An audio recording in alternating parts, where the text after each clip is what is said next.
Hello, welcome to Nidhi's world. ഞാൻ ഇന്നേ direct recording ആണല്ലോ ചെയ്യുന്നത്. കാരണം വീഡിയോയിൽ നിങ്ങൾക്ക് കുറേ നമ്മുടെ ചെടികളാണ് കേട്ടോ, ചെടികളല്ല പച്ചക്കറികളാണ് കാണിക്കുന്നത്. അപ്പോൾ ഞാനിപ്പം ഡയറക്റ്റ് റെക്കോർഡിംഗ് ആണ് കേട്ടോ, വോയിസ് ഓവർ കൊടുക്കുകയല്ല ചെയ്യുന്നത്. കാരണം ഒരുപാട് പേര് പറഞ്ഞു ഞാൻ ഒരു വീഡിയോ ചെയ്തിട്ടുണ്ടായിരുന്നു നമ്മളെ മൈക്കിൻ്റെ, അപ്പം അത് ഓഡിബിൾ അല്ല, ക്ലിയർ ഇല്ല എന്നൊക്കെ. അപ്പം ഞാനിത് യൂസ് ചെയ്തിട്ടാണ് ചെയ്യുന്നത്. അപ്പോൾ നിങ്ങൾക്ക് ആ ഒരു ഡിഫറൻസ് ഫീൽ ചെയ്യും, നിങ്ങൾക്ക് കേൾക്കുന്നുണ്ടോ ഇല്ലയെന്ന്. ഞാൻ വേറെ വോയിസ് ഓവർ ഇതിന് കൊടുക്കുന്നില്ല, നിങ്ങളുടെ ലിപ് സിങ്കിങ് വെച്ചിട്ട് നോക്കിയിട്ട് മനസ്സിലാക്കാവുന്നതാണ്.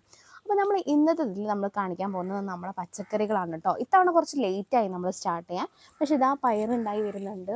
അതുപോലെ തന്നെ നമ്മളെ തക്കാളി ഇതാ ചെറുതായിട്ടുണ്ടായി വരുന്നുണ്ട്. പക്ഷേ ഇവിടെ മഴ പെയ്താൽ ഭയങ്കര ബുദ്ധിമുട്ടാണ് ഇവിടെ ആക്ച്വലി പ്ലാന്റ് ഒന്ന് സർവൈവ് ആക്കാൻ. നമുക്കിവിടെ ആക്ച്വലി സുലഭമായിട്ട് കിട്ടുന്ന സാധനം പ്ലാവിൻ്റെ ഇലയാണ് കേട്ടോ. അപ്പം ഇതിൻ്റെയൊക്കെ ഗ്രോ ബാഗിൻ്റെയൊക്കെ അടിയിലും മുക്കാൽ ഭാഗത്തോളം പ്ലാവിൻ്റെ ഇലയാണുള്ളത്. പ്ലാവിൻ്റെ ഇലയിലാണ് നമ്മൾ ബാക്കി മണ്ണ് നിറച്ചിട്ടുള്ളത്. അപ്പം ഇത് അമര പൂത്തിട്ടുണ്ട്, തക്കാളി ഉണ്ടായിട്ടുണ്ട്, പിന്നെ മല്ലിച്ചെപ്പ്, ഓരോന്നായിട്ട് ഞാൻ നിങ്ങളെ കാണിച്ചു തരാം. ഇതാ വെണ്ടയുടെ തൈകളാണ് ഇത് ഓരോന്നും. നാടൻ വെണ്ടയാണ് കേട്ടോ, ഇതൊക്കെ നാടൻ. മഴ കാരണം തന്നെയാണ്, ആദ്യത്തെ ഒരു മഴ എക്സ്പെക്റ്റ് ചെയ്യാത്ത സമയത്ത് വന്നപ്പം കുറച്ച് ഡിലേ ആയി. പിന്നെ അത് കഴിഞ്ഞ് ഇപ്പോഴും 2 ദിവസം അടുപ്പിച്ച് മഴ പെയ്തു. ഇനി എന്താ സ്ഥിതി എന്നുള്ള അറിയില്ല. മഴ പെയ്താൽ ഇവിടെ ഭയങ്കര ഫ്ലോപ്പാണ്, കാരണം ഗ്രോ ബാഗിൻ്റെ അടിയിൽ ഫുള്ള് ഇലയായത് കാരണം. പിന്നെ നമ്മളെ ക്യാബേജ്, ഓരോന്നായിട്ട് ഞാൻ നിങ്ങളെ കാണിച്ചു തരാം കേട്ടോ.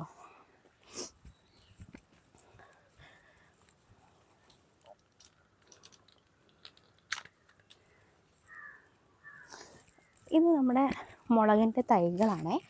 ഇങ്ങനെ നമ്മൾ മുളക് തൈകൾ ഇങ്ങനെ ഒരുപാട് പാവിട്ടതാണ്. എങ്ങനെയാണെന്ന് വെച്ചാൽ നമ്മൾ ഉണക്കമുളകൊക്കെ നമ്മൾ പൊടിപ്പിക്കാൻ വേണ്ടിയിട്ട് എടുക്കുന്ന സമയത്ത് ഒരുപാട് ബാക്കി കിട്ടില്ലേ. വെണ്ടക്കയുടെ തൈകളാണ് ഇതൊക്കെ. പിന്നെ ഞാൻ എങ്ങനെയാണ് അതിനുള്ള ഫെർട്ടിലൈസർ വീട്ടിലുള്ളത് എങ്ങനെയൊക്കെ സെറ്റ് ചെയ്യുന്നത് എന്നുള്ളത് കാണിക്കാം. ആദ്യം എനിക്ക് കോഴിയുള്ള സമയത്ത് ഭയങ്കര അടിപൊളിയായിരുന്നു മുളകിനൊക്കെ. കോഴീൻ്റെ വേസ്റ്റ് നന്നായിട്ട് നമുക്ക് നന്നായിട്ട് കായ ഉണ്ടാവുമായിരുന്നു. പക്ഷേ ഇപ്പം അൺഫോർച്ചുനേറ്റ്ലി കോഴിയൊക്കെ പോയിട്ടുണ്ട്. ഇതാ ഇവിടെയൊക്കെ ഉറുമ്പ് വരാൻ തുടങ്ങിയിട്ടുണ്ട് കേട്ടോ. ഇതാ കുഞ്ഞ് തക്കാളി ഉണ്ടായിട്ടുണ്ട്. അപ്പം ഇതിനാണ് നമ്മൾ എന്താ ചെയ്തതെന്ന് വെച്ചാൽ, കഴിഞ്ഞ പ്രാവശ്യം ഒരുപാട് തക്കാളി തൈകളുണ്ടായി, ഒരുപാട് പൂവിട്ടു, പക്ഷെ ഒരൊറ്റ കായ ഉണ്ടായില്ല. അപ്പോഴാണ് മനസ്സിലായത് പോളിനേഷൻ നടക്കാനിട്ടാണ്. അപ്പം ഇത്തവണ നമുക്ക് പൂവുണ്ടായ സമയത്ത് തന്നെ ഒരു 8 മണിൻ്റെയും 11 മണീൻ്റെ ഇടയിൽ നമ്മൾ എന്ത് ചെയ്തു, ഇതിന് വന്നിട്ട് ഇങ്ങനെ ഇളക്കി കൊടുത്തു. കാറ്റൊന്നും ഇല്ലെങ്കിൽ നമ്മൾ തന്നെ ഒന്ന് ഷെയ്ക്ക് ചെയ്ത് കൊടുത്താൽ അങ്ങോട്ടും ഇങ്ങോട്ടും പോളിനേഷനൊക്കെ നടന്ന് കായ ഉണ്ടാവും. അപ്പം നമ്മളിത്ര മൈന്യൂട്ടായിട്ട് ശ്രദ്ധിച്ചു കഴിഞ്ഞ് കഴിഞ്ഞാൽ ഒരുപാട് കായ ഉണ്ടാവും കേട്ടോ. അപ്പം ഒരു പൂവിന്ന് ചെറുതായിട്ട് കായ ഉണ്ടായി വരുന്നത് ഞാൻ നിങ്ങളെ കാണിച്ചു തരാം കേട്ടോ. നമ്മുടെ ലെവൽ ഓഫ് ഒബ്സർവേഷനാണ് കേട്ടോ. നിങ്ങൾക്ക് കാണുന്നുണ്ടോ ഇത്? കണ്ടിട്ടില്ലേ? കണ്ടോ? ഇതിൽ ചെറുതായിട്ട് കായ വരുന്നുണ്ടോ? കണ്ടോ? അല്ല, പൂ കൊഴിഞ്ഞു പോയിട്ട് മെല്ലെ കായായിട്ട് വരുന്നത്. ഫീമെയിൽ ഫ്ലവറിനാണ് നമുക്കിതിങ്ങനെ വരുന്നത്. പിന്നെ ഇത് നമ്മുടെ അമരയാണ്. അമര നന്നായിട്ട് പൂവിട്ടിട്ടുണ്ട്. ഇതാ അമര ഉണ്ട് കേട്ടോ. അമര ഞാൻ കുറച്ചൊക്കെ പറിച്ചു. ഇതാ ഇനി അവിടെ ഉണ്ട്, നമുക്ക് കുറച്ച് പറിക്കാനുണ്ട് അമര. പിന്നെ നമ്മുടെ മുളക് കാണിച്ചുതരാം. ഇത് നമ്മുടെ ഈ ഒരു ടൈപ്പ് നാടൻ മുളക് തന്നെയാണ് കേട്ടോ. ഇത് ഇതിൻ്റെ ഇല കണ്ടില്ലേ, ആ തെങ്ങ്. പിന്നെ ഞാൻ നിങ്ങൾക്ക് വേറൊരാളെ കാണിച്ചു തരാം. ഇതാണ് നമ്മുടെ മല്ലിയില. മല്ലിയില ശരിക്കും നമ്മൾ ഡയറക്റ്റ് പാവുന്ന കേട്ടോ നല്ലത്. ഞാനപ്പം ഇതുവരെ പാകിയിട്ട് മുളച്ചിട്ടുണ്ടായിരുന്നില്ല. ഫസ്റ്റ് ടൈം എനിക്ക് മല്ലിയില ഒന്ന് സെറ്റായി. അപ്പം ഞാൻ എന്ത് ചെയ്തതെന്ന് വെച്ചാൽ, തൈ ആയതിനു ശേഷം പിരിച്ച് നട്ടത് തന്നെയാണ് കേട്ടോ. ഇത് പിന്നെ ക്യാരറ്റാണ്, ഇതൊക്കെ ക്യാരറ്റാണ്. കുറച്ചുകൂടി വളർന്ന തൈകൾ ഇതാ ക്യാരറ്റിൻ്റെ, നമ്മുടെ ക്യാരറ്റ്. പിന്നെ വഴുതന ഇതാ ഉണ്ടായി വരുന്നുണ്ട് കേട്ടോ, ചെറുതായി. ഇവരൊക്കെ നന്നായിട്ട് വലുതാവും, പറിക്കാറൊന്നും ആയിട്ടില്ല. പിന്നെ പറിക്കലും ഒക്കെ കുറച്ച് കുറവാണ്, കാരണം എനിക്ക് ഉണ്ടായി അതിൽ കാണാനാണ് ഇഷ്ടം, പറിക്കാൻ എനിക്കിഷ്ടമല്ല. പക്ഷേ നമ്മൾ പച്ചക്കറി ഉണ്ടാക്കുന്നത് ശരിക്കും നമുക്ക് അതൊരു കായ ബെനിഫിറ്റിനാണല്ലോ. ഇത് നമ്മുടെ ക്യാബേജ്. ഇതാ മല്ലിയുടെ മുളപ്പിച്ച തൈകളാണിത്.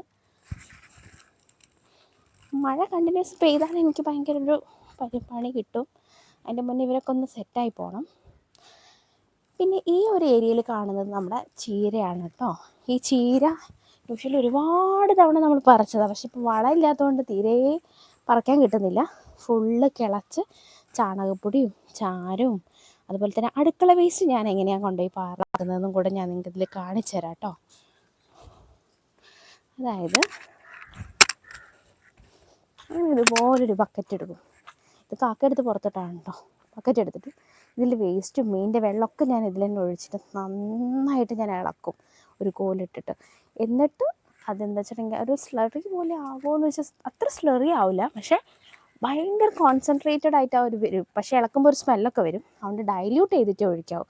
എന്നിട്ട് കുറേശ്ശെ ഇവർക്കൊക്കെ ഒഴിച്ചു കൊടുത്താൽ നന്നായിട്ടുണ്ടാവും.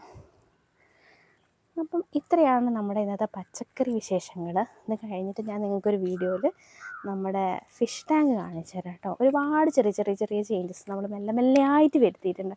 അപ്പോൾ അതൊക്കെ നിങ്ങൾ ഓരോരോ വീഡിയോസിലൂടെ കാണിച്ചു തരാം കേട്ടോ. Thank you for watching. Video ഇഷ്ടമായാൽ ലൈക്ക് ചെയ്യാനും ഷെയർ ചെയ്യാനും സബ്സ്ക്രൈബ് ചെയ്യാനൊന്നും മറക്കല്ലേ.